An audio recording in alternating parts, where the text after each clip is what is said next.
È una delle più clamorose operazioni antidroga mai messe a segno nel Bassanese. I carabinieri della compagnia, assieme ai reparti investigativi dell'Arma, hanno inflitto un duro colpo al traffico di droga nel Bassanese e nella fascia pedemontana, fino all'Alto Vicentino.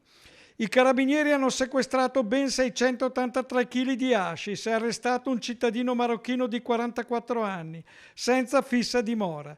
L'indagine è partita nei mesi scorsi con una sofisticata attività di intercettazione ambientali e pedinamenti che hanno visto i carabinieri di Bassano infine monitorare un garage sotterraneo nelle vicinanze della stazione ferroviaria.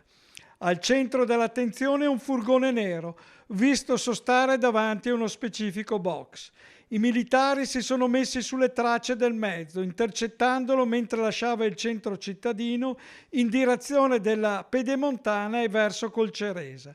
Il conducente ha destato ulteriori sospetti per la guida irregolare, così almeno riferiscono i carabinieri. Il furgone è stato seguito per parecchi chilometri e si è fermato all'altezza del casello di Colceresa.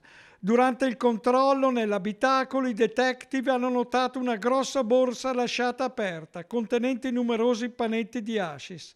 È scattato l'arresto del marocchino perché la perquisizione nel furgone ha permesso di recuperare 230 panetti, pari a 23 kg di sostanza stupefacente. Le verifiche sono poi proseguite nel garage segnalato a Bassano.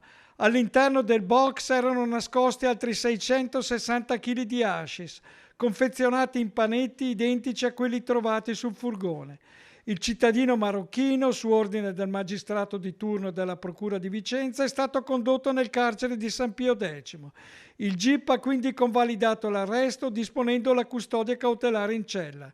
Le indagini adesso proseguono per ricostruire la provenienza dell'ingente quantitativo di hashish e individuare i complici e i destinatari del carico.